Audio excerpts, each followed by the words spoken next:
여러분 반갑습니다. 그 자료가 있으니까 자료를 보실 분은 보시면서 서로 얘기를 나누겠습니다.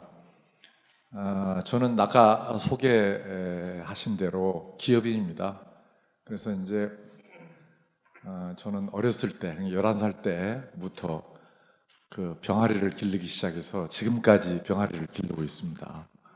그런데 처음 시작할 때 이제 병아리를 제가 10마리로 시작을 했어요. 그런데 이제 부모 유산 하나도 안 물려받고 그 병아리 10마리가 지금 자산 규모 한 13, 4조 된 것 같아요. 그러니까 병아리 한 마리가 얼마가 됐는지 한번 계산해 보세요. 이게 병아리 한 마리가 1조 한 3, 4천억 이렇게 되지 않았나 이렇게 생각해요.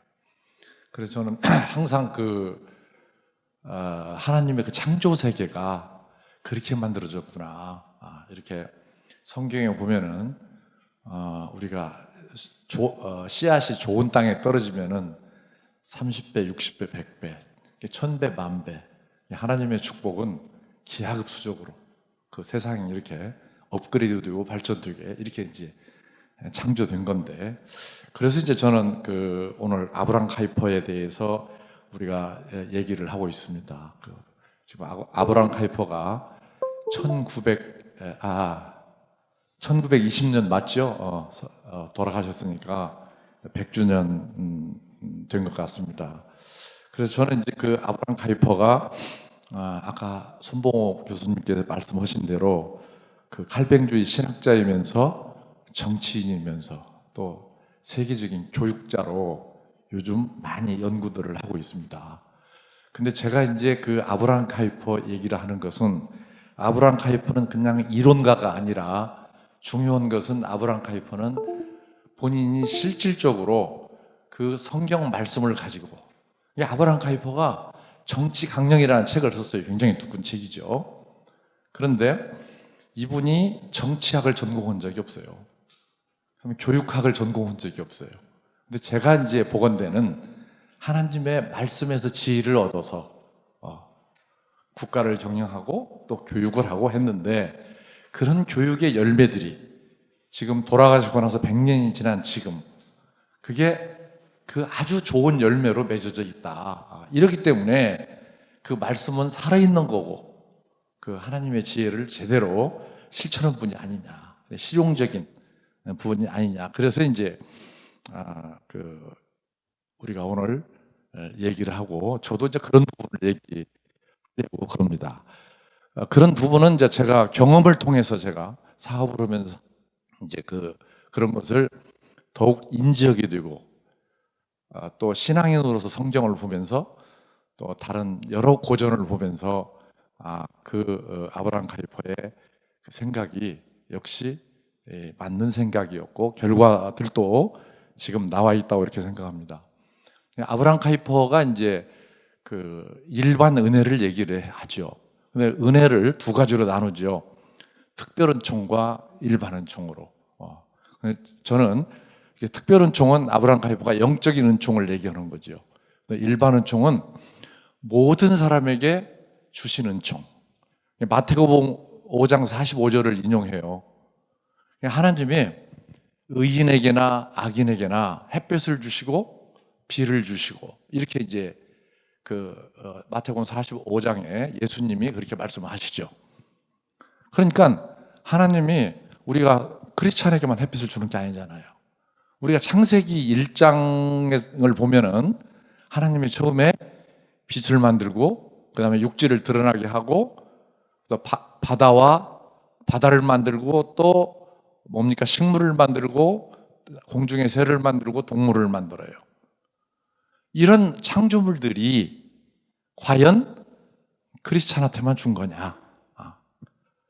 그것은 모든 인류를 사랑하시는 하나님이 주신 거다, 다 인류에게. 그래서 이게 이제 저는 일반 은총이라는 거죠. 창조물은 땅속에 있는 지하 자원도 크리스찬만 가서 캐볼 수 있는 게 아니잖아요.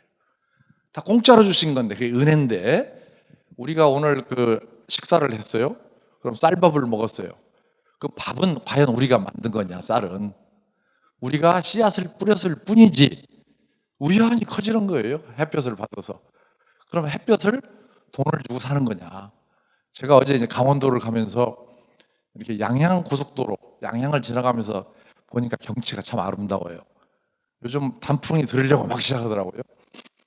그래서 이제 무슨 생각을 했냐면 차 안에서 저 아름다운 봉우리를 하나 우리가 만들려면은 얼마나 들을까? 계산이 안 되더라고요. 수백 조, 수천 조 들어야 저거 하나 만들 수 있겠다. 이게 우리가 실질적으로 벼알 하나, 이게 떨어지는 낙엽 하나도 만들 수가 없거든요. 만들어지는 거예요. 여러분들 우리가 승용차를 오늘 타고 오셨어요. 승용차를 만들 때 엔진을 철로 만들어요. 쇠로 만드는데 그 쇠를 지하자원을 캐올 때 땅속에서 뭐 귀신이 돈 달라고 합니까? 그게 그냥 캐오는 거예요. 그냥 다 창조물. 이게 창조물은 전부 다 무료로 주었어요. 우리한테. 네. 그게 이제 일반 은총이라는 거죠. 크리스찬한테만 준 게 아니다. 그래서 이제 이것을 이제 주시면서 이제 하나님이 이런 말씀을 하시죠. 하나님이 그들에게 복을 주시며 창세기 1장 28절입니다. 그들에게 이르시되 생육하고 번성하여 땅에 충만하라. 땅을 정복하라. 바다의 물고기와 하늘의 새와 땅에 움직이는 모든 생물을 다스리라. 이제 우리가 27절에 사람의 형상대로, 하나님의 형상대로 사람을 만들고 28절에 1절부터 26절까지 주신 것을, 창조하신 것을 가지고 어떻게 하라라고 이제 명령을 하는 거예요. 28절에. 이게 어떻게 하냐면은 첫 번째 말씀이 하나님이 그들에게 복을 주시며, 제가 이 성경 구절을 인용하는 이유가 아브라함 카이퍼가 이것을 인용해서 설명을 해요. 사람들을 설득할 때 일반 은총을.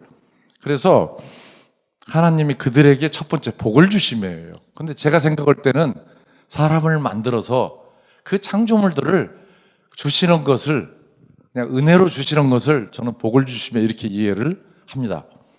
하나님이 그들에게 복을 주시며 그들에게 이르시되, 이제 이 소명이에요. 생육하고 번성하여 땅에 충만하라. 이게 충만하라는 얘기가 제2의 창조라고 하죠. 노아의 방주 사건이 끝난 뒤에 보면 노아의 자녀들한테 하나님이 또 이 얘기를 또 해요. 생육하고 번성하여, 그때는 땅에 충만하고가 아니에요. 창세기 9장 7절에 얘기를 하는데, 그때는 가득 채우라는 용어로 번역이 되어 있어요. 성경이. 땅을 가득 채우라. 그러니까 이게 뭐냐면은 우리가 상호작용해서 업그레이드라는 얘기예요. 가치를 만들라라는 거예요.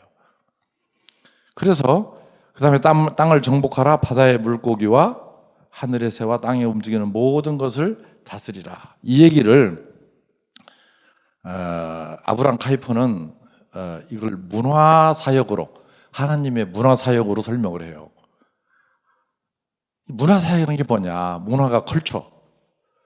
근데 이게 농업을 가지고 설명을 합니다. 아고로스라는 단어가 헬라어예요. 헬라어로 들판을 가리키는 말인데, 농업이라는 것은 아고로스를 경작하는 거고, 컬처.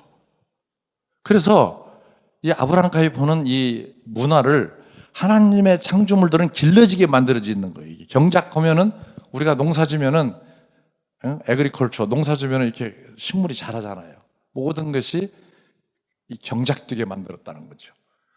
그래서 문화라는 정의를 어떻게 설명하냐면은 사람이 상호작용에 의해서 길러지는 것, 이게 컬티베이션 되는 거예요. 이게 컬티베이트 되는 거. 이렇게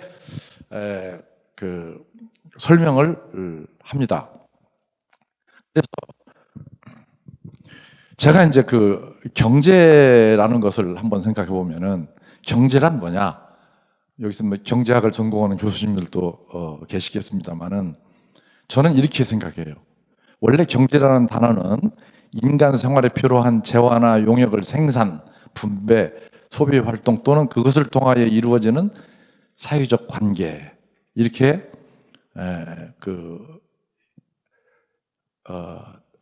해석을 하는데, 사전적으로는.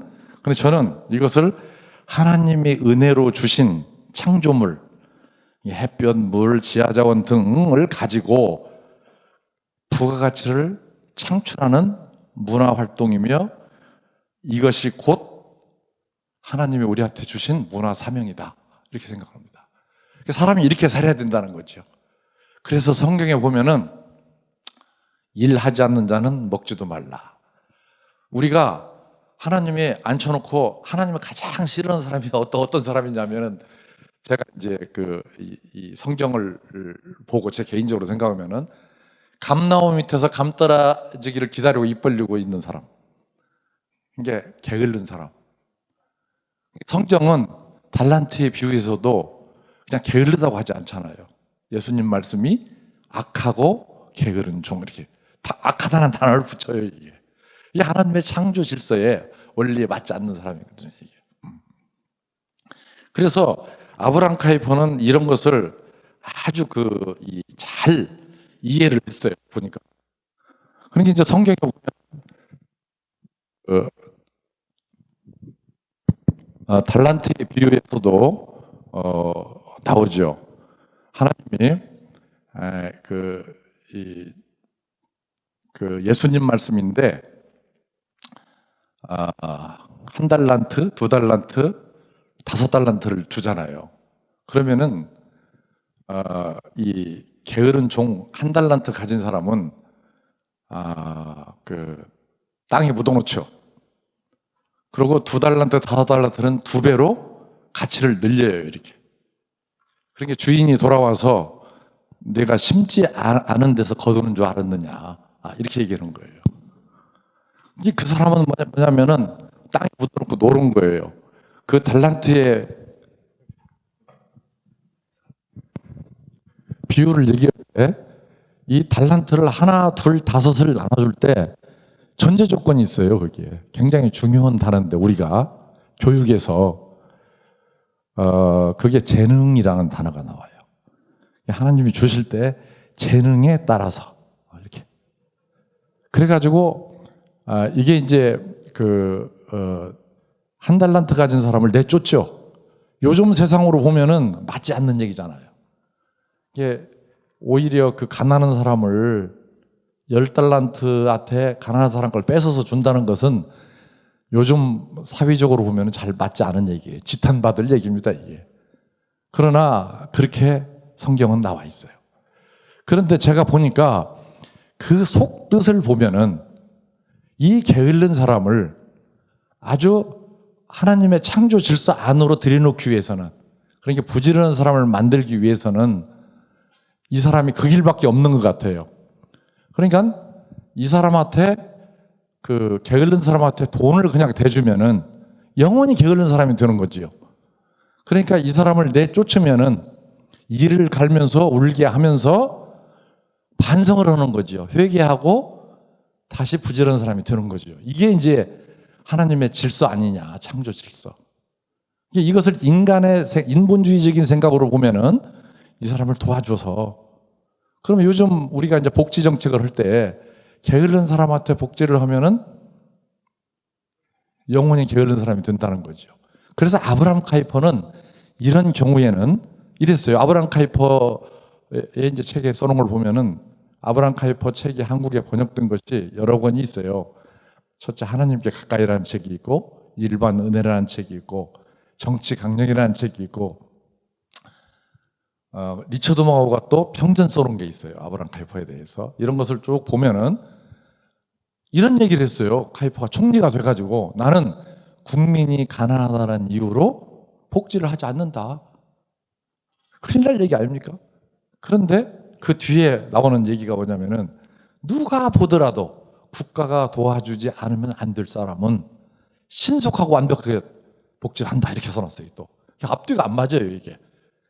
그것을 보니까 뭐냐면은, 몸이 멀쩡한 사람은, 사지가 멀쩡한 사람은 지가 열심히 노력해서, 일하지 않는 자는 먹지도 말라, 열심히 노력해서 살아야만이 이게 가장 잘 되게 돼 있는 거예요. 이게 창조 질서가. 하나님은 그렇게 창조한 거예요.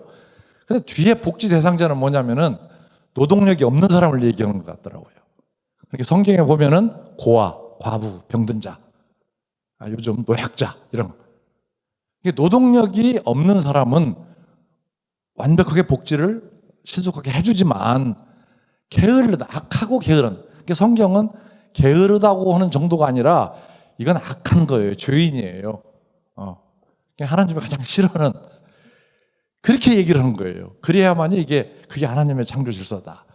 그래서 내쫓아야만이 그 사람이 가장 그 사람을 사랑하는 거예요. 이게 사실 하나님의 사랑. 내쫓아서 회개하고, 우리가 사회적으로 얘기하면은 반성하고, 그러니까 우리가 크리스찬들이 하는 얘기는 연단을 받아서 더 크게 되는 거예요. 이게 말하자면 더 크게. 그러니까 저도 이제 11살 때부터 제가 이제 사업자 등록을 18살에 냈거든요. 보증인 세워서. 사업을 아주 일찍 시작했는데 그동안 무수히 고생을 많이 했어요. 망했다. 그게 지금 생각해 보면은 하나도 그때는 고생스러웠지만 다 좋은 일이에요. 이게 헛된 일이 하나도 없어요. 그런 연단을 통해서 더 굵어지고 커지더라는 거예요. 그래서 저는 학교보다 더 좋은 게 사회다. 사회를 대대학이라고 저는 그래요.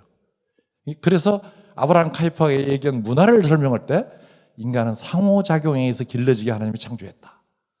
그러니까 사회에서 부대끼면서 상호작용을 통해서 깨달은 거예요, 이게. 그래서 그런 연단도 그게 큰 교육이고. 그래서 제가 이제 우리 회사에서 대학을 계속 공부를 했지만 사회생활을 하는 것이 대학보다 더 좋은 대학이다. 더 중요한 대학이다. 이런 얘기를 하면서 아브라함 카이퍼가 얘기한 일반 은혜, 하나님의 창조 질서를 항상 이렇게 묵상하곤 합니다. 그래서 이제 하나님이 이제 이러한 모든 것을 우리한테 은혜로 주셨잖아요. 창조물들을. 먼저 창조물들을 주시고, 아까 송 교수님 영역주권 말씀을 하셨는데, 이제 영역주권을 줘요. 그런데 그 영역주권은 어떤 큰 공동체, 국가도 국가 영역이 있는 거고, 지방자치단체도 영역이 있는 거고. 아브라함 카이퍼는 이렇게 설명을 해요. 국가가 지방자치단체에 지나치게 관여하지 마라. 지방자치단체의 영역이 있는 거고, 학교는 물론이고, 가정도 물론이고. 근데 이게 영역주권이 하나님의 주권을 사람한테 위양했다고 이렇게 번역을 해놨어요. 하나님의 주권을 위임했다. 그럼 저는 이런 생각을 했어요. 하나님은 전능이시잖아요. 그 전능인 것을 우리 인간들한테 다 줬구나. 나눠서. 그러면 우리 인간들이 하는 걸 전체를 합하면은 하나님의 전능에 거의 가까이 되겠구나. 100%는 안 되지만. 이제 그렇게 이제 거꾸로 한번 생각도 해봤어요. 그게 이제 맞는지 안 맞는지 이건 잘 모르겠어요.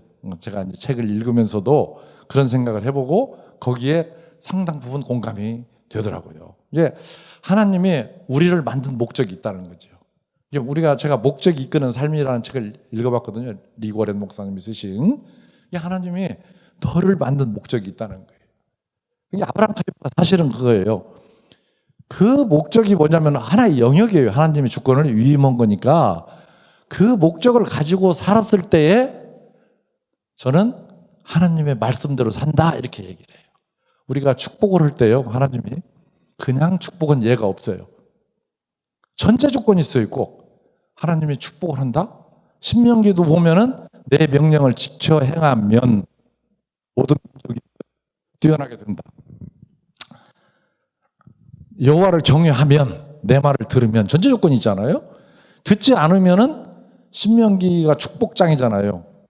1절부터 14절까지는 이렇게 하면 복을 준다고, 15절부터 68절까지는 자그만치 이렇게 하지 않으면 저주한다는 거거든.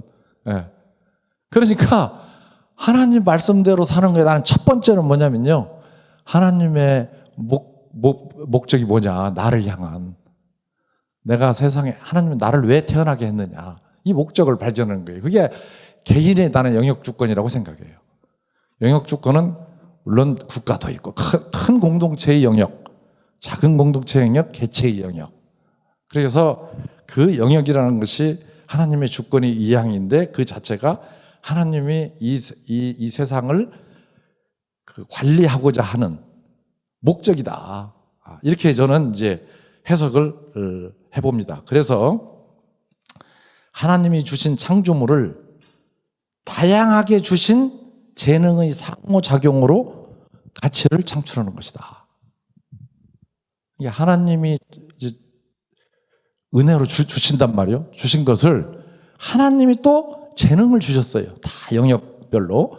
그 맡겨진 대로 우리가 일을 해서 그 창세기 1장 28절에 나온 것처럼 가득 채우는 거예요. 생육하고 번성해서 가득 채우는 거다. 그것을 이제 이 하나님의 문화사역, 상호작용에서 길러지게 한다. 이런 얘기입니다.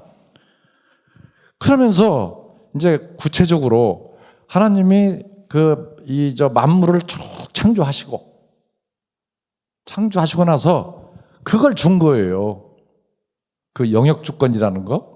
그것을 이렇게 저는 표현하고 싶어요. 27절에 사람을 만들 때, 이것도 이제 아브라함 카이퍼가 인용한 성경 구절입니다.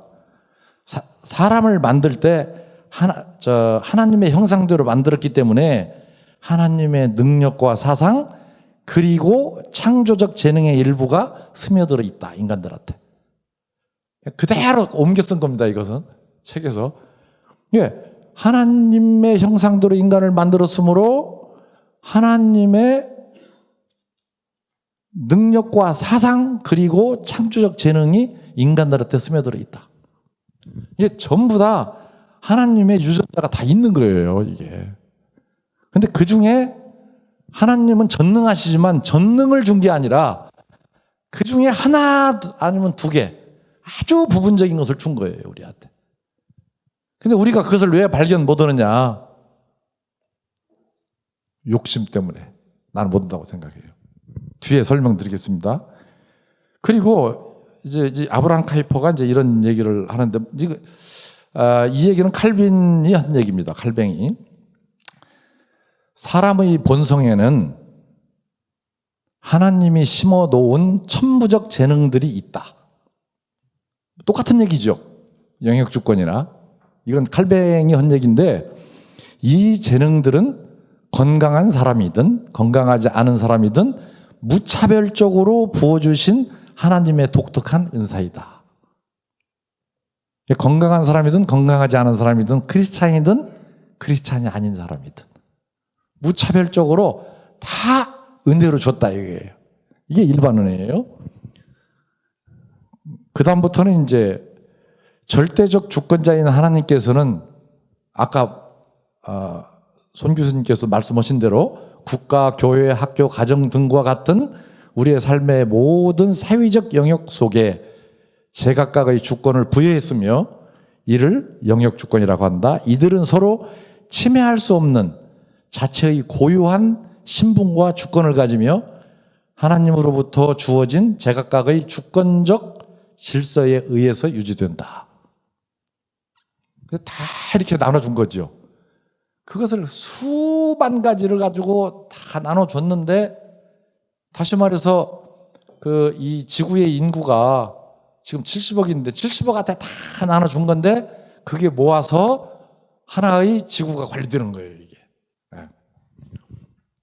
그래서 하나님의 주권은 인간 생활의 여러 영역에 위임되어 나타나며 각 영역과 하나님 사이의 매개자는 불필요하다. 우리가 그래서 종교개혁이 일어났죠. 하나님과 우리 인간 사이의 교회가 중간에 있는 걸로 돼 있었죠. 과거 구교회는. 그러나 우리 개신교는 그렇지 않잖아요.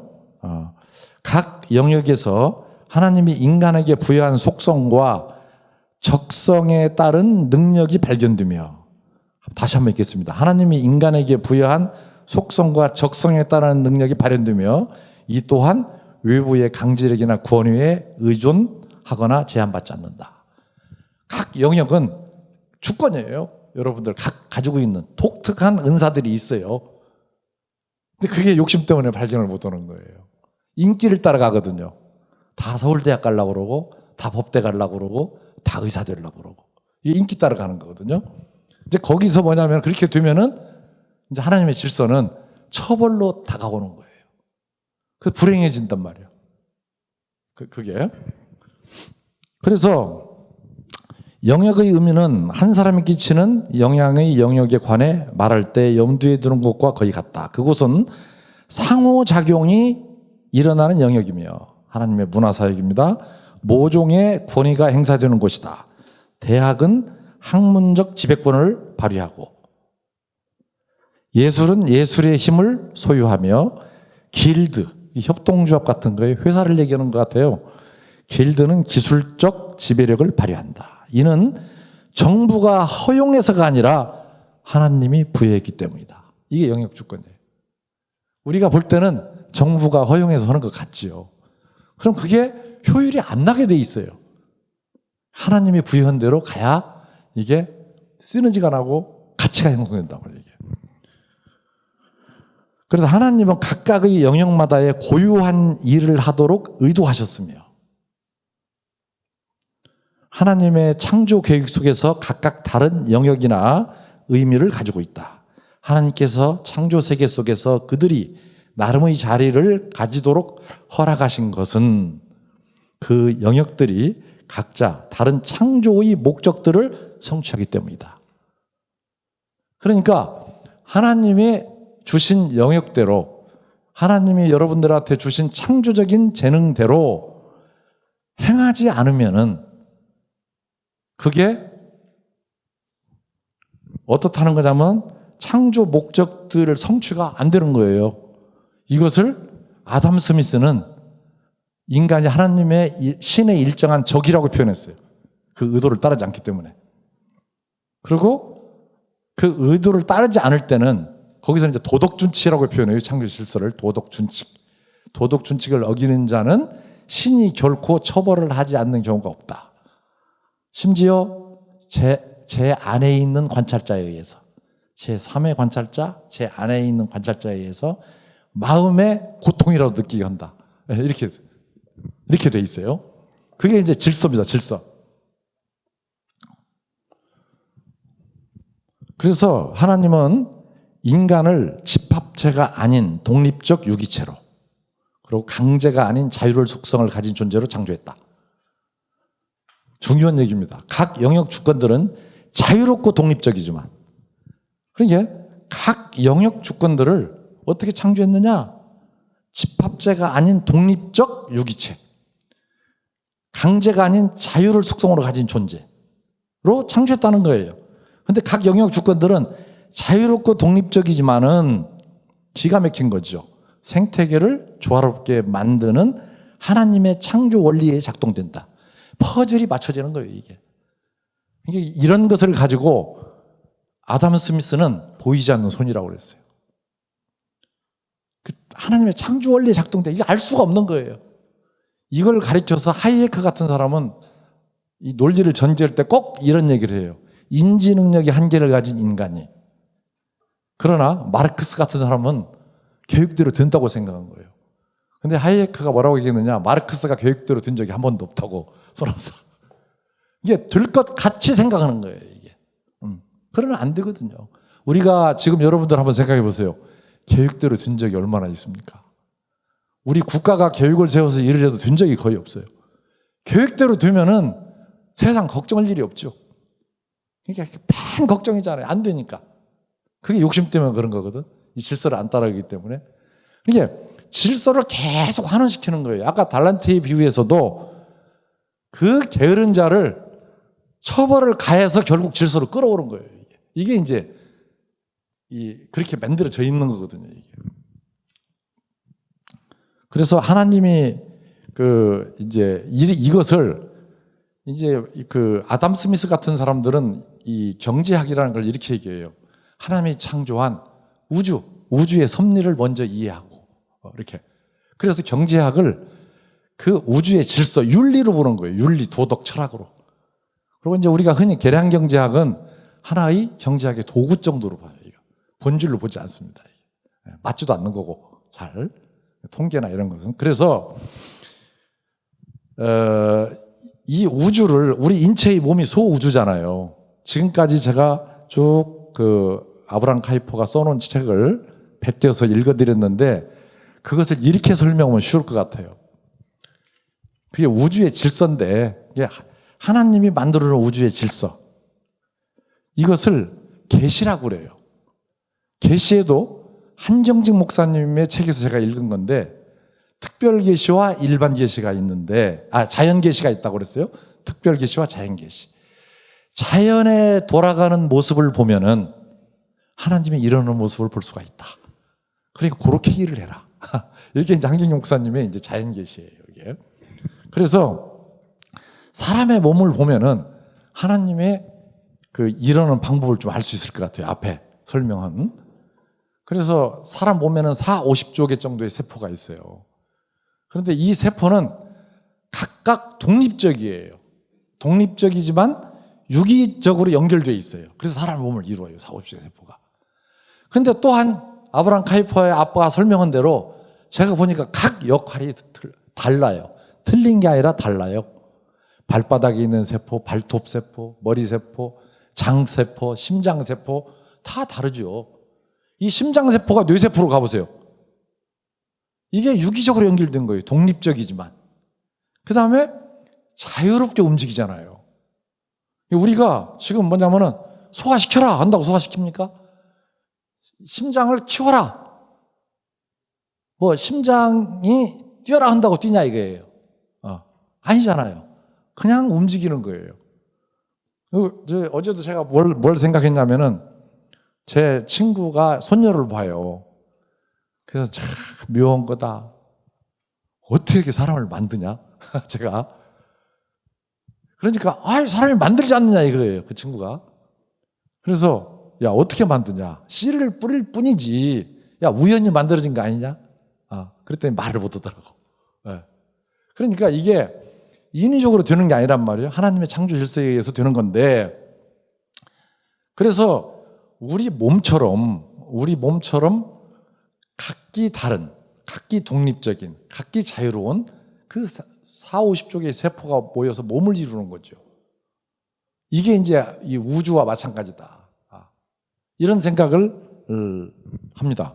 그래서 근데 우리는 발바닥 세포가 다 뇌세포만 하려고 그러고, 장기에 있는 세포도 뇌세포만 하려고 그러고, 그러고 이제 우리 공동체는 무슨 생각을 하냐면은 이것을 인본주의, 심장을 좀 키우고 장기를 좀 줄이고 해서 몸을 잘 만들려고 하는 거예요.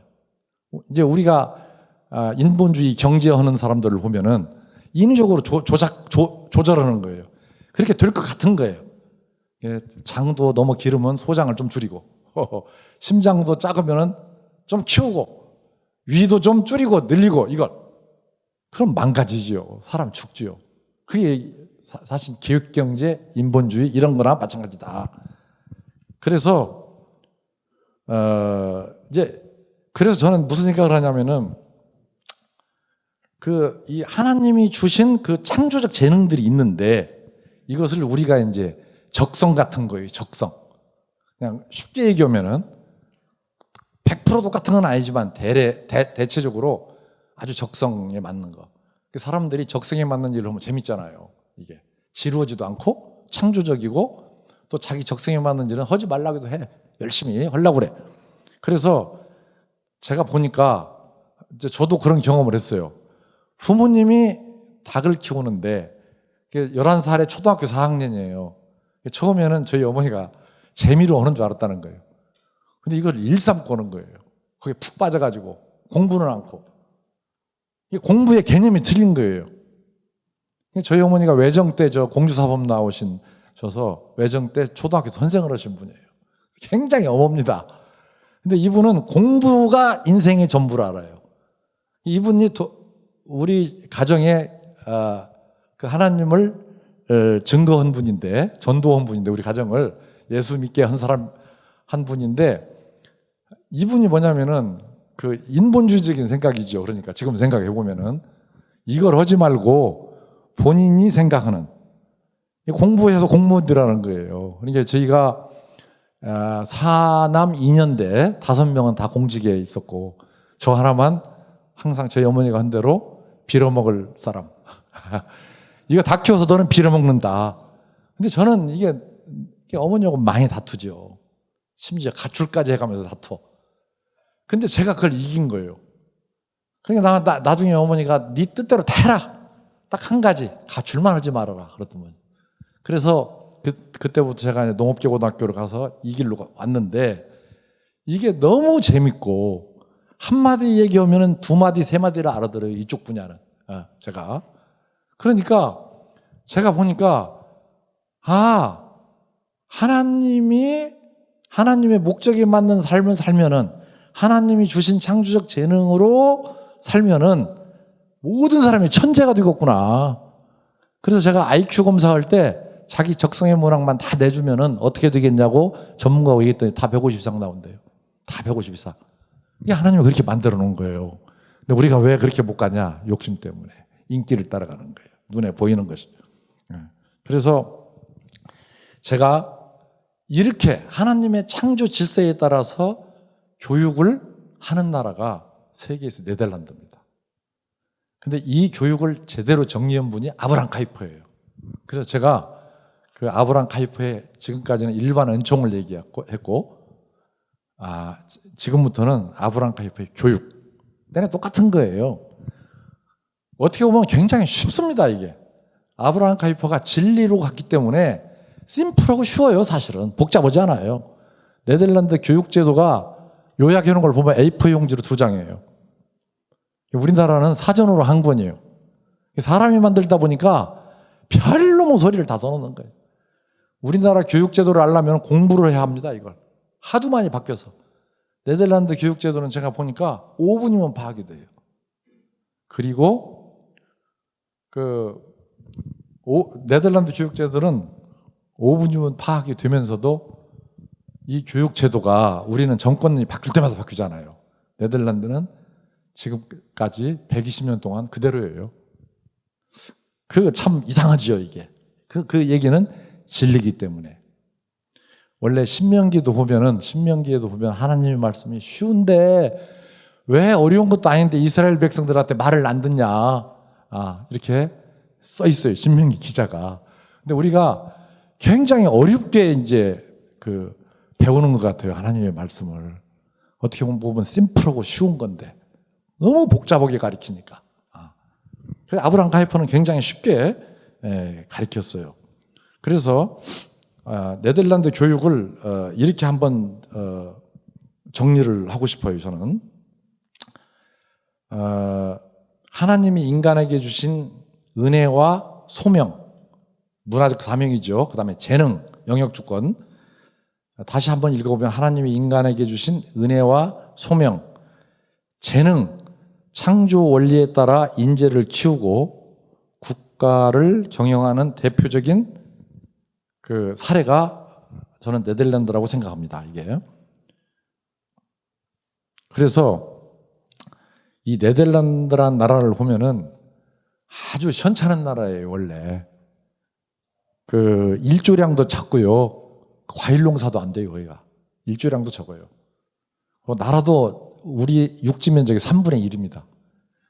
국토 면적이 아니라 육지 면적 3분의 1에 불과하고요. 지하 자원은 우리 10분의 1도 안 돼요.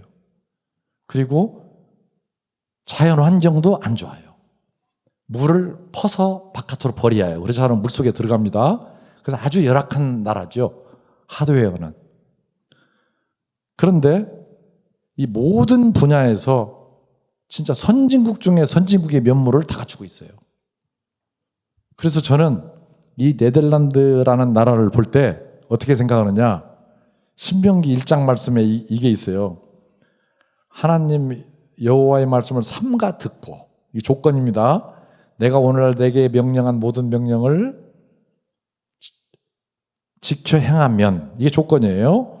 내 하나님 여호와께서 너를 세계 모든 민족 위에 뛰어나게 하실 것이다. 나는 이 네덜란드가 그런 나라 같아요. 한번 보세요. 그 작은 나라가 무역 규모가 세계 5위입니다. 무역 규모가 세계 5위예요. 무역 규모 1등이 중국, 2등이 미국, 3등이 독일, 4등이 일본이에요. 일본 인구가 1억 2천만 아닙니까? 네덜란드 인구는 1,700만이에요. 그 작은 나라가 일본 다음이에요. 무역 규모가 영국이나 프랑스보다도 많아요. 브라질 같이 큰 나라보다도. 이거 기적이죠.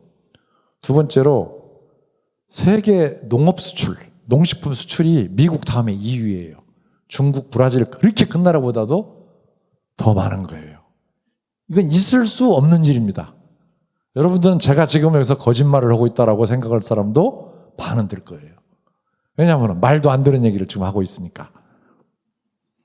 농식품 분야의 연간 이 수출의 질을 얘기하는데 무역 흑자가 340억 불이에요. 이게 어느 정도 좋은 수치냐면은 우리나라는 거꾸로 흑자가 아니라 적자 320억 불이에요. 이게 네덜란드 우리하고는 농산물 무역에서 660억 불의 무역 수지 차이가 납니다. 340억 불 흑자, 우리는 320억 불 적자. 세계에서 농업 생산성 세계 1위입니다. 탁월하죠. 어린이 행복지수 세계 1위입니다. 세계 1위. 국가 경쟁력 2위에서 1등입니다. 2위에서 유럽에서. 그다음에 중소기업 1년 생존율이 95%예요. 중소기업 창업하면 우리나라가 1년에 망하는 사람이 어느 정도 망하죠? 우리가요. 37.5%가 망합니다. 예, 우리나라는 중소기업의 1년 생존율이 62.7%예요, 우리나라가. 여기는 95%예요. 다 성공하는 거예요. 그 다음에 가장 중요한 거. 범죄율이 하락으로 재소자가 계속 감소해서 교도소를 3, 4년에 하나씩 없애요. 그래서 원래 네덜란드에 교도소가 60개 있었어요. 지금은 38개입니다. 그래서 교도관들이 일자리를 잃어서 불만이 많아요. 그래서 죄인을 노르웨이에 오고 벨기에 수입합니다. 그 다음에 일부 교도소를 개조해가지고 난민수용소로 또 만들어서 일자리를 창출합니다. 이렇게. 그러면 보세요. 세계에서 돈 최고 잘 벌고, 세계에서 죄 최고 안 짓고, 행복하고. 이게 국가가 통제해서 이렇게 된 게 아니에요. 네덜란드의 속성은 자유예요, 자유. 바탕이. 자유. 그 다음에 국가는 질서만 지켜주는 거예요. 독일도 그렇게 한 거 아니에요? 질서 자유주의. 발토이케라는 학자가 그 그룹이 그 이론을 제공했죠. 질서 자유주의. 그것을 사회적 시장 경제라고도 해요. 우리가 이제 흔히 사회적자가 들어가니까 사회주의로 착각을 하는데 이 사회적 시장 경제는 경쟁을 촉진하는 거예요. 신자유주의를 바탕으로 하고 기획 경제를 반대하고 이제 그게 다 네덜란드나 이런 문화가 같이 발달한 거예요. 이게. 그래서 네덜란드는 이렇게 축복을 받았어요. 그 얘기는 뭐냐면은 아브라함 카이퍼 같은 사람, 그 네덜란드가 원래 칼빈주의 나라고 유럽의 종교 탄압받던 사람들이 모인 나라긴 하지만 어쨌든지 간에 신명기 말씀에 보면은 그 하나님의 말씀을 삼가 듣고 그 말씀대로 하나님 말씀의 지혜를 가지고 국가 경영을 했고 교육을 했고 이렇게 해서 결과적으로는 이런 실질적인 결론이 인구 1인당으로 따지면 세계 최고입니다. 그래서 네덜란드가 세계에서 주식회사가 가장 먼저 생겼는데 그게 동인도 무역. 우리가 여러분들 잘 아는 하멜 있죠? 하멜 표류기. 그 하멜이 동인도 무역회사 직원이었어요. 일본이 동인도 무역의 3대 거점 중에 하나였어요. 나가사키가. 거기를 오다가 표류해서 이제 하멜이 우리나라까지 와서 여러 가지 어려움을 당하고 탈출해가지고 이제 그 인건비를 이제 받아야 될 거 아니에요. 회사에서. 그 인건비를 받기 위해서 재판을 냈어요. 안 주니까. 그 재판 서류를 낸 거, 기록을 낸 게 이제 우리가 하멜 표류기라고 이제 얘기를 하죠. 그래서 일본이 네덜란드가 이 세계 최초의 주식회사, 세계 최초의 증권회사, 세계 최초의 보험회사, 금융 이런 걸 했어요. 바탕이. 그래서 네덜란드로부터 이런 것들이 독일로 가고 그 다음에 영국으로 가고 미국으로 가고 프랑스보다도 일본으로 가요. 이게 지금 서울역이나 서울시청이나 한국은행 건물이 그게 네덜란드 건축 양식입니다. 그래서 일본으로 와서 지금 보면은 네덜란드뿐이 아니라 일반은총이기 때문에 일본이 잘 살잖아요. 일반은총이라 이게 종교에 상관없어요. 예. 그 하나님의 말씀대로 행하면 축복이 되는 거예요.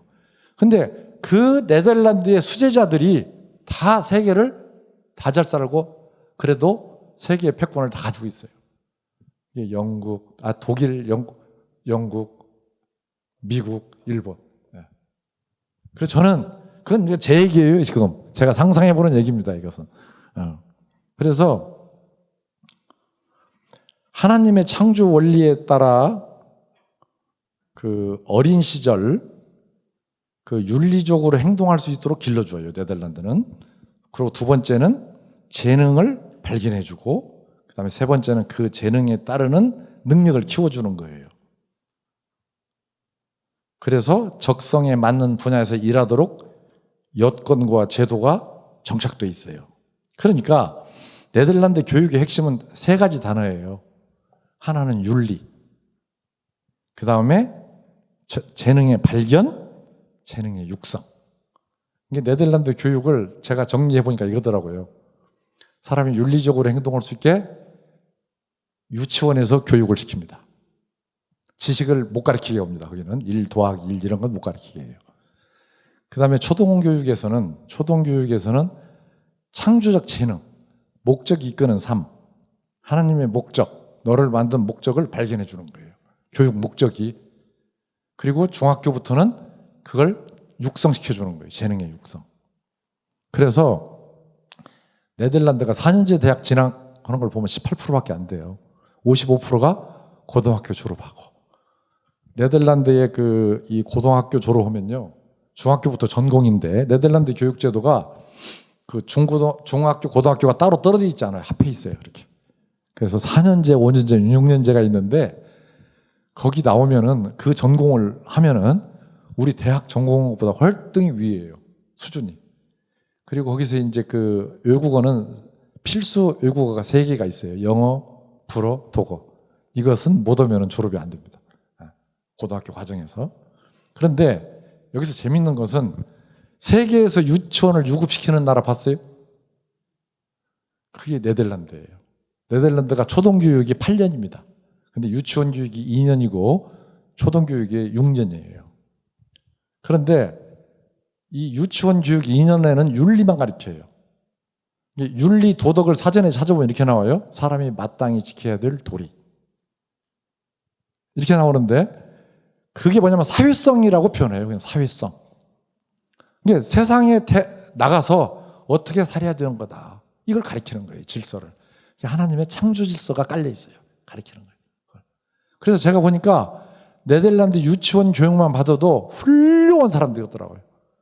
다른 교육은 사회에서 상호작용해서 길러질 수 있어요. 그 유치원 교육이. 근데 그 유치원 교육이 어느 정도 안 되면 유급을 시킵니다. 1년에 한해서. 유치원이기 때문에. 딱 1년에 한해서. 그래서 그 유치원 교육이 그렇게 중요한 거예요. 그 다음에 초등교육은 4년 동안은 놀려요, 그냥. 책도 안 갖고 다닙니다. 국가에서 책을 사주는데 학교에 놓고 다니게 돼 있어요. 그래서 좋아하는 놀이를 하는 거예요. 담임 선생이 6년 동안 안 바뀝니다. 그대로. 한 12명, 15명 데리고 4년 놀면은 그 학생의 뼛속까지 다 알아요. 그리고 우리가 이 고등학교 졸업하고 대학 때 놀이를 시키면요, 이게 머리가 굳어가지고 이해관계가 있어가지고 자기가 뭘 잘하는지 잘 몰라요. 자기가 선호하는 것을 잘한다고 착각한다고. 근데 이 초등학교 1학년 8살 정도 되니까요, 얘들은 그냥 좋은 건 좋은 거예요. 나쁜 건 나쁜 거고. 그러니까 4년 동안 담임 선생님하고 같이 놀아요. 아까 제가 그랬죠. 네덜란드 청소년 행복지수가 세계 몇 위라고 그랬죠? 1위라고 그랬잖아요. 그 1위인 이유가 나와요. 놀이를, 내가 좋아하는 놀이를 할 수 있기 때문에. 교육제도에 있어요, 이게. 그러니까 이 사람들이 4년 동안에 놀고 그 놀이를 통해서 관찰하는 거죠. 그러니까 등수도 없는 거죠. A라는 사람은 이것만 드는데 아주 적성에 맞아요. 창조적 재능이 있어. B라는 사람은 이것만 드는데 창조적 재능이 있어. 그런데 하나님이 각각 다른 은사를 줬는데 어떻게 이걸 등수를 매깁니까? 이것만 드는데 이놈이 1등이고 이것만 드는데 이놈이 1등이고 다 1등이에요. 예. 이렇게 해서 이제 교육을 해서 물론 검사도 하죠. 과학적인 검사도 하지만 해서 5학년 때는 진로 결정을 다 합니다. 5학년, 6학년 때. 그래서 이제 중학교 때부터는 전공에 들어가요. 그러면은 중학교 때 들어가서 초등학교 때 4년 동안 논다고 그랬죠. 근데 중학교 들어가서 자기 전공에 맞는 공부를 하는 거예요. 그러니까 이것 또한 재밌는 거예요. 선생님이 한마디 얘기하면은 2마디, 3마디를 알아듣게 돼 있어요. 그러니까 이 또한 공부하는 것이 아니라 재밌는 걸 하니까 노는 거예요. 그리고 학교를 졸업하고도 중소기업 창업하면은 생존율이 95%라고 했잖아요. 1년 생존율이. 우리나라가 5년 생존율은 18%밖에 안 됩니다. 우리나라가. 18%니까 82%가 망하는 거죠. 그러니까 거기 가서도 자기 적성에 맞는 일을 하니까 창의력이 생기고 그런 거예요. 이게 좋아지는 거예요. 이게. 그리고 열정이 생기고 그러니까 안 망하는 거예요. 그러니까 자기가 좋아하는 일을 하니까 뭐예요? 나가서 그것 또한 노는 거다. 그러니까 네덜란드 사람들은 그건 뭐 제가 책에 써 있는 얘기가 아니라 제 생각으로 저 친구들은 평생 노는 친구들. 평생. 초등학교 때 놀지, 중앙고등학교 때 놀지, 사회에 또 나와서 일하면서 놀지. 그러니까 이것이 행복하겠다. 그러니까 죄질 일이 없겠다. 왜 그러냐면은 자기 적성에 맞지 않는 일을 시키면요 짜증나거든. 한제 끝나나 국방부 시계는 간다. 이렇게 되는 거예요 사람이. 그래서 짜증나고 그러니까 화도 많이 내고 성질도 아주 나빠지고 이렇게 되는 거예요. 그래서 제가 보니까 하나님 말씀이 우리가 성경에서는 주로 은사로 많이 나와요. 은사. 신약 성경에도 나오고 구약 성경에도 나오고 신약 성경에도 보면은 사람 몸을 가지고 이제 설명을 하잖아요. 사람의 머리, 팔, 다리, 이 팔이 머리 기능을 대신할 수 있겠느냐 이렇게 나오지만 이게 뭐냐면은 이것을 평생 이 사람들이 저렇게 노는구나. 그러면은 이 하나님의 말씀대로 사는 것이 너무나 중요한 게 뭐냐면은 그건 제가 생각한 겁니다. 이것은 하나님의 창조적 사람이 윤리적으로 그거 유치원에서 교육을 하고 창조적 재능을 발견해서 그대로 가면은 이건 선순환이다. 인생의 선순환. 그러니까 창조적 재능대로 가면 자기 적성에 맞는 일 하면요 사람이 열정적이 돼요. 그러면 창의적이 됩니다. 그러니까 우리가 어디 가서 좋은 강의를 해요. 이렇게 여러분들 창의적으로 살아야 됩니다. 열정적으로 살아야 됩니다. 교회에서 목사님이 또 그렇게 설교를 해. 그러면은 고개 끄덕끄덕 해줘. 옳은 얘기라고. 근데 그 강의 듣고 나서 나오면은 저 학교 문 앞에쯤 가면 다 잊어버려요. 그게 받아들이지 않습니다. 그냥 좋다는 것과 행동으로는 안 되는 거예요. 근데 자기 강의를 안 들어도 자기 적성에 맞는 일을 하면은 하나님이 주신 은사대로 일을 하면은 하나님이 주신 창조적 재능을 발견해서 일을 하면은 강의를 안 들어도 창조적이 돼 있고 열정적으로 살게 돼 있고 행복하게 살게 돼 있는 거예요, 이게. 그래서 나는 인생의 선순환이라고 이렇게 생각을 해요. 왜 그러냐면 저는 경험을 했잖아요, 이렇게.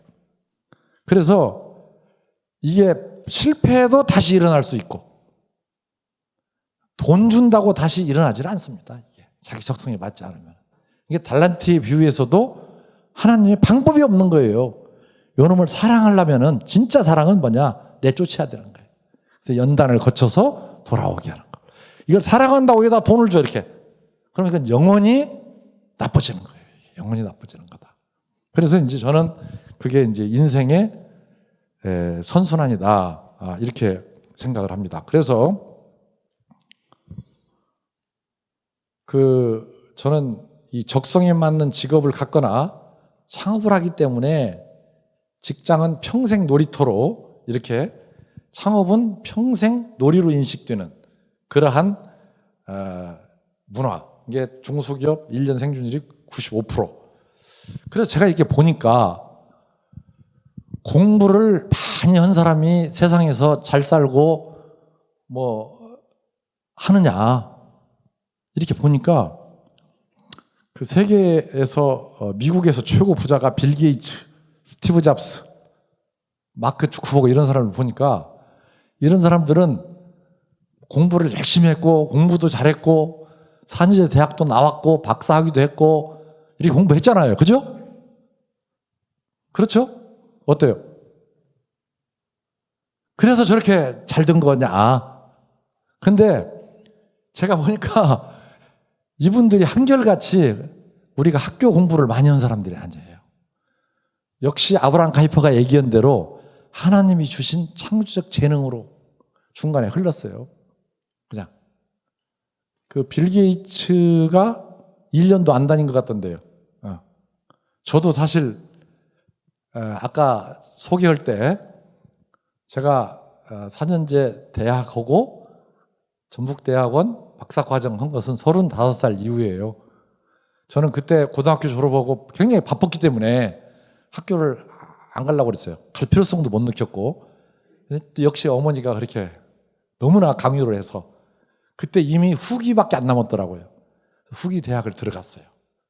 그래서 3개월간 학교를 가서 보니까 그때 이제 포니가 처음 나올 때라 포니 픽업을 타고 다녔어요. 제가 학교를. 일이 바쁘니까. 그래서 학교에 앉아있는데 보니까 진짜 할 일 없는 사람들이 앉아있더라고 보니까. 그거 왜 앉아있는가. 그래서 딱 3개월 다니다가 선생님한테 제가 저는 바빠서 못 다니겠네요. 그래서 그랬더니 그 1년에 한 번씩 복학을 하고 오다가 3년 지나니까 재적시킨다고 연락 왔더라고. 그래서 시키라고. 그래서 그 빌 게이츠나 스티브 잡스나 이런 사람들도 보니까 세계적으로 성공한 사람들도 보니까 일반은총 하나님의 창조 질서대로 사는 사람들이더라. 공교롭게 그런 것을 저는 느낄 수가 있었습니다. 저도 이제 뭐냐면은 그 사람들을 이해하는 것이 충분히 저는 이해를 해요. 그런 경험을 했기 때문에. 그래서 하나님의 말씀대로 사는 게 굉장히 중요하다.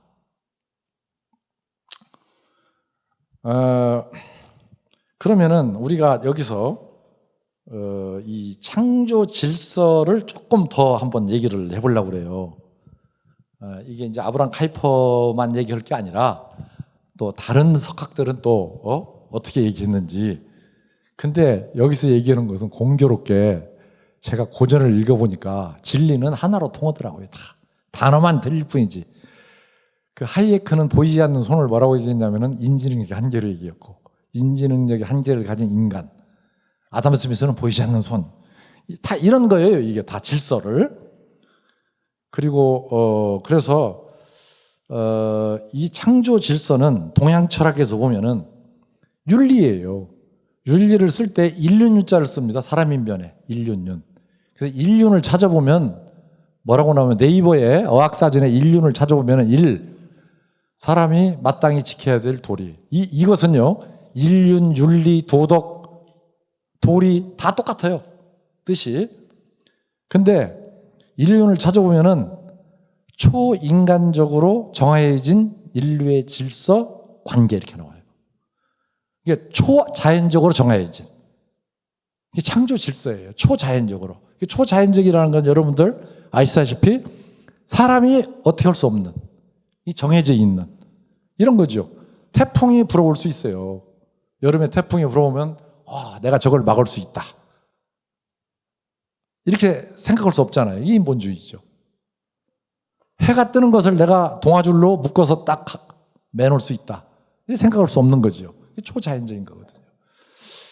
이제 그런 것을 보면은, 그건 제가 상상하건대 서양 철학은 이 우주의 창조부터 다뤄요. 근데 동양 철학은 창조된 우주를 보고 얘기하는 것 같아요. 주역 같은 걸 보면은 우주의 반복적인 질서를 보고 부분적으로 얘기하는 것 같아요. 느낌이. 그래서 이 하나님의 하나님의 말씀대로 따르고 하나님의 성품대로 하나님의 일하는 방식대로 행하면 이게 우리가 그 창조 질서에 맞는 거라고 저는 생각해요. 그러면은 축복을 받는 거예요. 축복을 하나님이 그런 사람을 딱 주는 게 아니라 이 시스템이 우주에 그렇게 창조되어놨어요. 이게 크리스찬이든 아니든 누구든지. 예. 그러나 구원은 안 돼요. 일반 은총이기 때문에. 하늘나라 못 갑니다. 영적인 은총은 아니에요. 이건 일반 은총이기 때문에.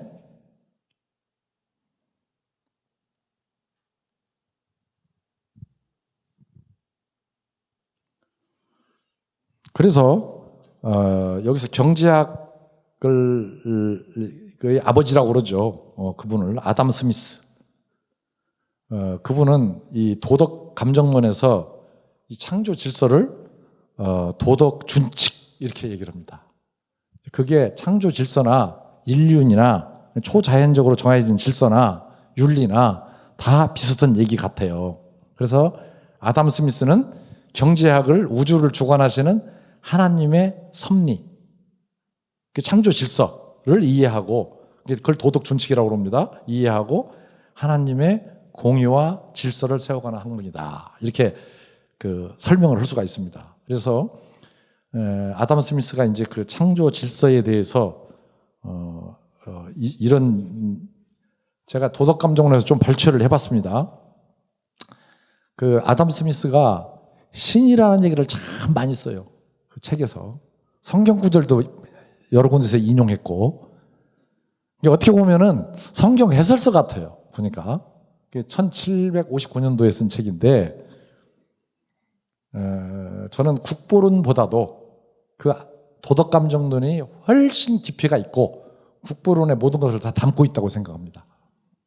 근데 그게 좀 페이지 수가 한 700페이지 가까이 돼서 지루합니다. 그게 아주. 그 흔히 고전은 베개로 쓴다고 그러잖아요. 베개로. 거기 보면은 신이 우리의 내면에 세워놓은 대리인은 신이 우리 이 내면의 대리인을 세워놓았다는 거예요. 그래서 저는 이게 성령인가 양심인가 이런 생각도 해봤어요. 그런데 신이 우리의 내면에 세워놓은 대리인은 이 도덕 준칙을 위반하는 자를 창조 질서를 위반하는 자를 내적 수치심과 자책의 고통으로서 처벌하지 않고 내버려 두는 일은 결코 없다. 그리고 이와는 반대로 도덕 준칙을 준수하는 자에 대해서는 항상 마음의 평정과 만족 그리고 자기 만족으로 보상해 준다. 이게 아브라함 카이퍼나 일맥상통합니다. 이게 다 이게 고전들 곳곳에 이런 이 흐름이 다 있어요. 그 다음에 조물주가 인간을 창조할 때 그의 원래 목적들은 그들을 행복하게 해 주려는 것 같다. 조물주의 작품들은 모두 행복의 증진과 불행의 방지를 위하여 만들어진 것으로 보인다. 우리는 어떤 의미에서는 신과 합작하여 우리 힘껏 신의 계획을 추진하는 것이라고 말할 수 있다. 이와는 반대로 이와 다르게 행동함으로써 우리는 조물주가 이 세계의 행복과 완성을 위해 수립해 놓은 계획을 방해하는 것이다. 그러니까 이 창조 질서는 인간을 행복하게 해주려는 의도로 하나님이 만든 거예요. 아까 창세기 1장 28절에 세상을 창조하고 그리고 모든 그 창조물들을 해서 우리한테 은혜로 주시고 그리고 인간을 만들고 나서 하나님이 우리한테 만든 인간한테 그들에게 복을 주시며 제가 생각할 때 그들이라 하면 아담과 하와 걷죠. 그들에게 복을 주시며 그러니까 이제 우리한테 첫 번째 하나님이 말씀하신 것이 복 주는 거예요, 이게. 그러니까 이 아담 스미스의 그 도덕 감정도 보면은 모두의 행복의 증진과 불행의 방지를 위해서 만들어져 있다. 그 다음에 아담 스미스의 도덕 감정으로 나오고 카이퍼도 그랬고 일반 은총을 통해서 하나님은 우리가 나쁘게 되는 것을 다 방지하게 한다는 거예요. 이게 우주 속에서. 이게 다 같은 일맥상통하는 거예요, 이게. 그래서 불행의 방지를 위하여 만들어졌다는 거예요. 그 다음에 인간의 본래 행동하도록 창조되었다. 즉 인간은 누구나 자신이 타고난 재능을 발휘하여 자신의 타고난 재능을 발휘하여 자신과 다른 사람들이 처한 외부적 환경의 변화를 촉진하여 그것이 모든 사람들의 행복에 가장 유리하게 변하도록 행동해야 하는 것이다. 그게 뭐냐면은 이게 창조 질서예요. 그러니까 하나님이 그렇게 만들어 놓은 건데 왜 못 오느냐? 이 얘기는 외부적 환경의 변화를 촉진하는 거예요. 다른 사람들이 처한 외부적 환경에. 뭘 가지고 하나님이 주신 셀. 그게 뭐냐면 자신의 타고난 재능을 가지고. 우리나라도 국민교육원장에 좋은 얘기가 있어요. 실천을 안 해서 그렇지. 저마다 타고난 소질을 개발하고. 이게 교육의 핵심이 돼야 되거든. 근데 이게 문제는 우리는 그거 그냥 써놓은 거고. 근데 이게 뭐냐면요. 아까 문화활동과 똑같은 거예요. 상호작용에서 길러지게 돼 있는 거예요. 하나님이 하늘에서 뚝 떨어져 주는 건 특별한 총이고 이건 누구나 다 그렇게 돼 있게끔 퍼즐이 돼 있는 거예요. 우리가 그렇게 안 가서 그렇지 욕심 때문에.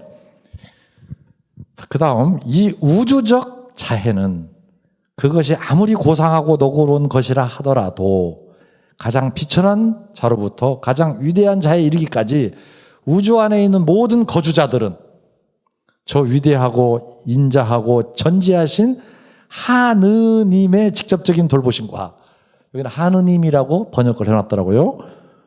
돌보심과 보호하에 하느님의 직접적인 돌보심과 보호하에 있다는 사실을 확인하지 않는 사람에게는 견고한 행복의 원천이 될 수 없다. 이거예요. 이 우주를 주관하시는 것을 지금도 관리하는 것을 아까 항정직 목사님이 자연을 보라. 그럼 하나님의 계시를 볼 수 있다. 자연 계시. 그대로 해라 이거예요. 성경에 나오는 거와 자연을 보라 이거예요. 그것을 보고 살면 복 받는다. 이게 항정직 목사님의 얘기한 자연 계시예요. 이게 다 석학들이나 이 선지자들 얘기는 다 똑같아요. 이게 다 사실 내용이 다른 방법으로 표현했을 뿐이지. 이 전지하신 하느님은 곧 자연계의 일체 운동을 지도하고, 항정직 목사님 말씀하고 같아요. 지도하고 그 자신의 불변의 완미에 의한 우주 내에 항상 가능한 최대의 행복을 단호히 유지하고 있는 존재이다. 그 다음에 이제 이런 내용이 있어요. 인류는 우리가 그것을 어떤 추상적이고 철학적인 눈으로 고찰하는 경우 하나의 위대하고 거대한 기계처럼 보인다. 퍼즐이죠. 톱니가 아주 이건 우리가 보이지 않는 손이죠. 위대하고 거대해서 기계처럼 보인다. 이 기계의 규칙적이고 조화로운 운동은 수천 가지의 유쾌한 결과들을 발생시킨다. 이게 이제 도덕감정론 607페이지. 제가 여기다 페이지 수를 다 기록해 놨어요. 왜냐하면 여기서 여러 사람들 앞에서 얘기하는데 그대로 얘기를 해야 되니까. 여기 거기다가 여러분들 나눠준 유인물에 보면 페이지 수가 제가 한 얘기가 다 있으니까 한번 확인해 보세요. 그리고 아까 얘기한 대로 이 프리드리히 하이에크라고 경제학자인데 이분은 이제 오스트리아 출신의 이 경제학자입니다. 영국의 사상가이기도 하고. 근데 인간을 인지능력의 한계를 가진 존재로 정의했고 사람의 의도에 따라 인위적인 개입은 하나님의 창조 원리와 창조 질서를 방해하는 것으로 결코 성공할 수 없다.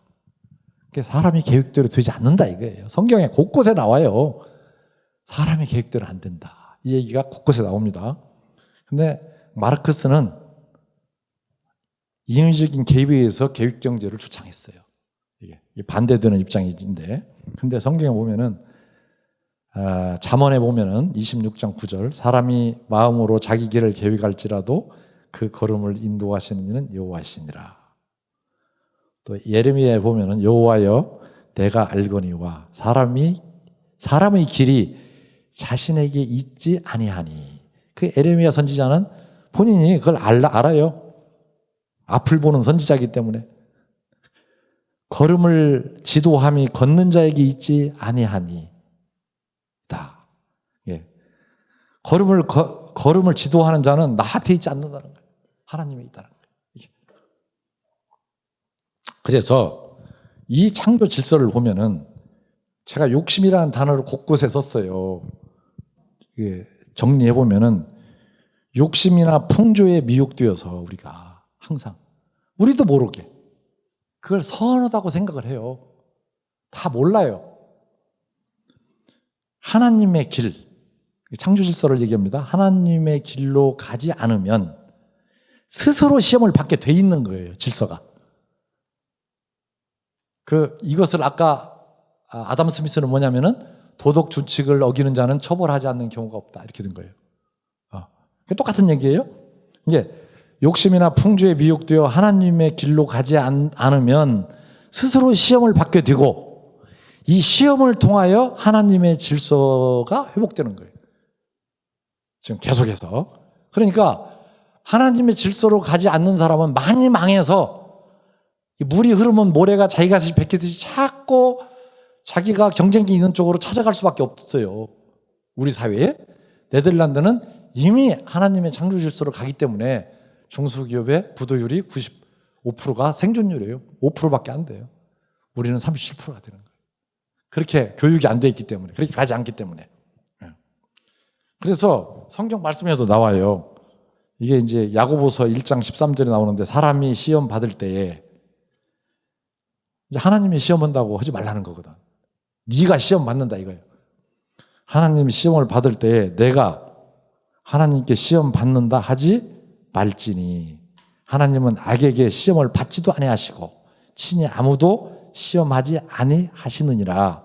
오직 각 사람의 시험을 받는 것은 자기 욕심에 끌려 미혹됨이니. 우리가 계속 시험 받는 것을 약자라고 생각하는 거예요. 물론 노동력이 없는 사람, 이런 사람은 제외예요. 나는 약자다. 도와줘야 된다. 약자다. 도와줘야 된다. 그러다가 죽는 거예요. 하나님은 창세기 1장 28절에서 첫 번째 우리한테 하는 얘기가 너는 일하지 않는 자는 먹지도 말라. 그건 제가 이제 신약 성경을 보태서 하는 얘기입니다. 중요한 것은 땅을 가득 채우라는 거거든요. 생육하고 번성하여 땅을 가득 채우고 정복하고 공중의 새와 바다의 물고기와 모든 생물을 다스리라는 거거든요. 그런 소명, 문화, 사명, 의식, 소명을 주었거든요. 우리는 그렇게 살아야 되거든요. 그래서 제가 이제 정리를 하겠습니다. 12시 30분까지니까. 저는 이제 사람은 하나님의 형상에 따라 창조되었기 때문에 사람에게는 하나님의 능력과 사상 그리고 창조적 재능의 일부가 스며들어 있다고 저는 확신합니다. 하나님의 성품을 닮아서 우리는 윤리적으로 행동해야 되고, 윤리적이라는 얘기는 창조 질서대로 행동한다는 거예요. 행동해야 되고 하나님께 받은 재능을 꼭 활용해야 된다는 거예요. 인기를 따라가지 말고 하나님께 받은 재능을 활용하며 하나님의 말씀에 순종하는 가운데 우리는 하나님께 칭찬받는 삶을 살 수 있다. 성공적인 삶을 살 수 있다. 이렇게 저는 정의를 합니다. 그래서 창조 원리에 따라서 우리 전주대학교가 창조 질서에 따라서 교육을 했으면 좋겠다. 크리스찬 대학이기 때문에 우리가 아까 언뜻 우리가 체프를 한다랄지 예배를 한다랄지 이런 것이 크리스찬 대학이 아니라 교육의 자체가 하나님의 말씀이 한다 이거예요. 하나님의 지혜, 말씀, 질서. 그래서 저는 예배는 그것도 리워렘 목사님이 목적이 이끄는 40일에서 했는데 우리 삶 자체가 예배해야 한다 이거예요. 우리 삶 자체가 하나님의 말씀 가운데서 살아야 돼요. 그렇게 기업인이 활동해야 되고 그렇게 교육 현장에서 그렇게 교육이 돼야 되고 그리고 우리가 그렇게 생활해야 됩니다. 하나님의 말씀대로 행하지 않는 사람이 어떻게 하나님께 그 삶 자체가 예배가 되겠느냐 이거예요. 그게. 우리가 교회에 가서 예배 시간 1시간 드리는 예배만 예배라고 생각하지 말고 그건 특별은총 같아요. 교회는 우리가 일반적인 삶은 윤리적인 창조 질서를 따라 사는 삶, 일반은총, 이것이 기본이라는 거예요. 그래서 특별은총과 일반은총을 어떤 학자는 이렇게 표현했더라고요. 그림으로 그렸어요. 화분을 그려놓고 그 꽃이 쫙 펴 있어요. 그래서 화분에 좋은 토양을 일반은총이라고 그러고 거기서 피는 꽃을 특별은총이라고 이렇게 그 비유가 그럴듯하게 잘 됐더라고요. 그래서 우리가 크리스찬들이 우리가 특별은총을 받은 사람들이 구원을 받은 사람들이 이 하나님의 일반은총 단 이것도 지키지 않은 특별은총은 가짜다 나는 이렇게 생각해요. 밑에는 기초가 하나도 없는 거예요. 이게 가짜다 가짜. 그 아주 기본적인 거. 네덜란드가 이 기본적인 걸 유치원에 가르치는 거예요. 그래서 우리나라의 도덕책을 봐도 처음에 보면 인사하는 게 나오더라고요. 겸손. 우리 다닐 때 도덕책이 가방 메고 인사하는 거예요. 표지가. 그 다음에 학교 들어가면은 선생님 말씀 잘 듣고 어머니 부모님 말씀 잘 듣고 이런 거 배워요. 초등학교 도덕책이 5분이면 봐요. 큰 글씨로 한 2줄 그리고 그림만 있어. 근데 그게 다 진리예요. 10계명이 말이요. 5계명부터 10계명까지가 초등학교 도덕책에 다 나와요. 아까 부모님 말씀 잘 듣고 내 부모를 공경하라. 그게 5번째 계명이잖아요. 그 다음에 도덕질 좀 하려 간음하지 말라 이렇게 나가는데 이 부분이 초등학교 제가 도덕책을 보면서 우리 회사에 가면 초등학교 도덕책이 한 30권 있어요. 근데 그걸 보면서 제가 항상 반성을 해요. 내가 요것만 가져도 되는데, 요것만 가져도 되는데. 그래서 초등학교 도덕책만 봐도 충분합니다. 내가 IMF 때 우리 직원들한테 그랬어요. 초등학교 도덕책 이렇게 나눠주고 임원회의 할 때, 야 이것만 지켰어도 IMF 안 왔는데. 그때. 그래서 저는 이제 그런 생각을 해서 하나의 교육을 윤리적으로 행동할 수 있게 하는 거. 바탕. 그 다음에 재능을 발견해 주는 거. 이게 그 다음에 재능을 육성시켜 주는 거. 이 교육이 하나님의 말씀이다. 이게 하나님이 원하는 거고 그렇게 창조했다. 이렇게 저는 생각을 해요. 그래서 1학년 때는 교육 시간에는 영어 같은 걸 나는 왜 가르치는지를 모르겠어요. 요새 영어 같은 경우는 알아서 공부하면 되는 거거든. 그러니까 이게 뭐냐면 1학년 때는 창조 질서를 가르치는 거예요. 고전을 가르치고 이제 이걸 배운 사람들은 이 윤리적인 행동을 하는 거예요.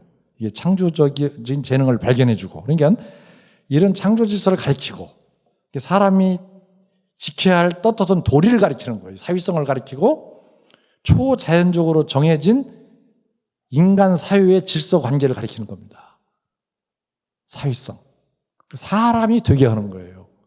이것을 나는 이 교양 과목 시간에 가르쳐야 한다고 생각해요. 이거를 가르치면서 창조 질서를 배우다 보니까 내가 하나님이 물려준 창조적 재능이 있구나 를 깨달는 데까지를 나는 교양 과목을 가르쳐야 한다고 생각해요. 대학에서. 그러면 이건 어마어마한 성공입니다. 내가 볼 때 그 사람 미래가 촉망되는 거예요.